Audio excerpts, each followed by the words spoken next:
Врската што ја имаме со нашите кучиња, таа е нешто навистина посебно.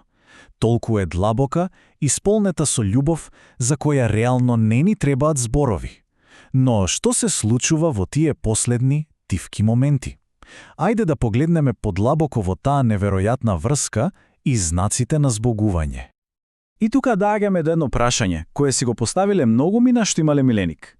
Дали тие суптилни промени во однесувањето се навистина намерни пораки или се само дел од еден природен биолошки процес? Ајде да се задлабочиме во ова. Овој цитат, мислам дека совршено го поставува тонот за она за што ќе зборуваме. Не се работи за тага, туку за разбирање на еден поинаков вид комуникација. Еден последен тивок израз на љубов. Значи, целта тука не е да предизвикаме тага. Воопшто. Напротив, сакаме да оддадеме почит на таа неверојатна врска што ја делиме со нашите четириножни членови на семејството, се до самиот крај. Добро. За да сватиме што се случува на крајот, прво мора да се вратиме малку назад, далеку назад, во минатото на нивните предци, бидејќи многу од нивните однесувања се всушност длабоко вкоренети во инстинктите за преживување. Иако денес живеат со нас, во нашите домови, длабоко во нив се уште се тие инстинкти за опстанок на глутницата.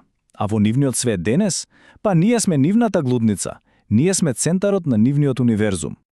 И тука гледаме нешто што на прв поглед изгледа контрадикторно. Некои кучиња бараат постојана близина, додека други се повлекуваат во самотија. Но оно што е фасцинантно е дека и двете реакции, колку и да се различни, всушност потекнуваат од истиот заштитнички инстинкт. Или да се поврзат со глутницата, или да ја заштитат. Овие постапки, не се случајни. Имаат длабока биолошка основа. Криењето на слабоста, например, е чист механизам за преживување во дивината. Губењето апетит пак ја пренасочува енергијата кон виталните органи. Кога го разбираме ова, почнуваме да ги гледаме овие однесувања не како лично отфрлање, туку како природен инстинктивен одговор. Добро, сега кога го разгледавме тоа зошто, ајде да преминеме на како.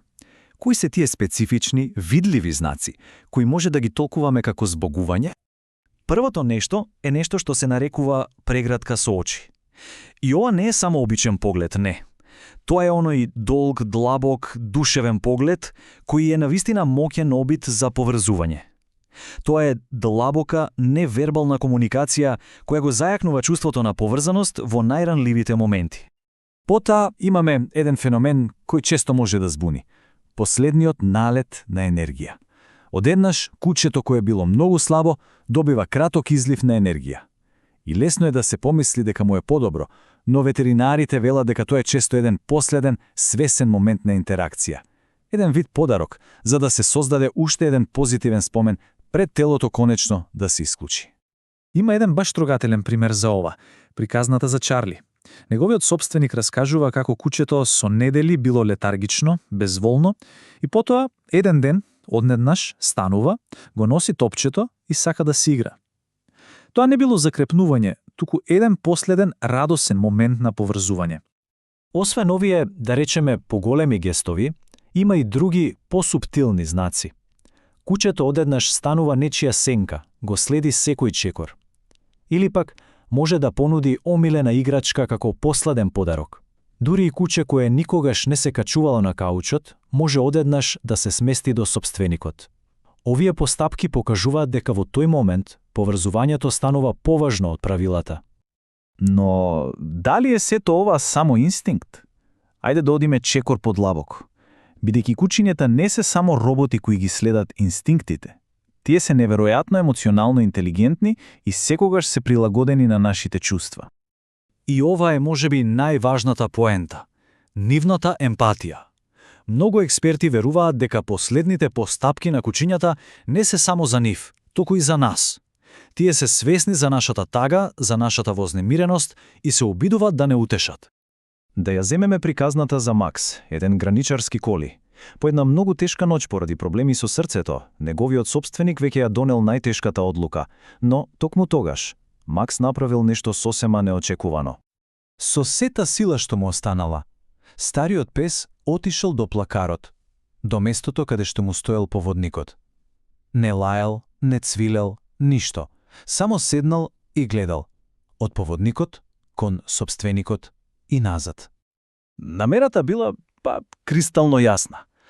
Макс барал уште една последна прошетка. И така тргнале на тоа последно бавно патување до нивната омилена клупа. Тоа не било само прошетка. Тоа било длабок, намерен чин на згубување. Кога ќе ги разбереме овие знаци, тоа не води до следниот, многу важен чекор. Како ние можеме да им помогнеме? Како да им го олесниме тоа последно патување? Сега ќе зборуваме за неколку практични совети за создавање мирна средина. Во овие моменти, нашата улога како сопственици се менува. Стануваме на некој начин чувари кои пружаат сочувство. Целта е да се создаде едно мало светилиште, место каде сто куќето се чувствува безбедно, удобно и најважно од се, сакано. Нашата мирна, љубовна енергија е можеби најголемиот подарок што можеме да го понудиме. Ова е една од најтешките одлуки во животот. Затоа постои една алатка што може да помогне, наречена скала за квалитет на живот.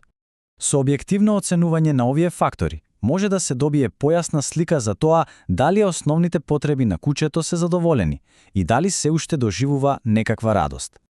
И тука доаѓаме до една опција која, иако е тешка, може да биде последен чин на огромна љубов – евтаназијата дома.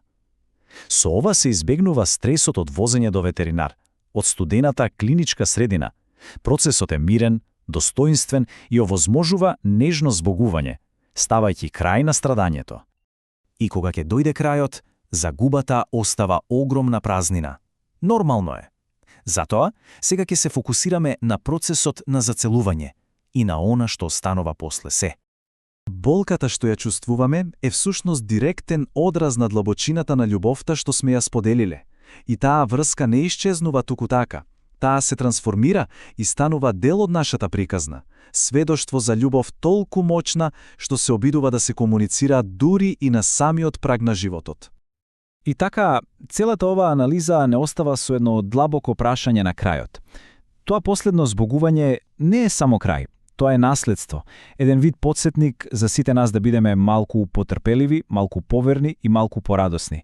Исто како што тие не учеа да бидеме.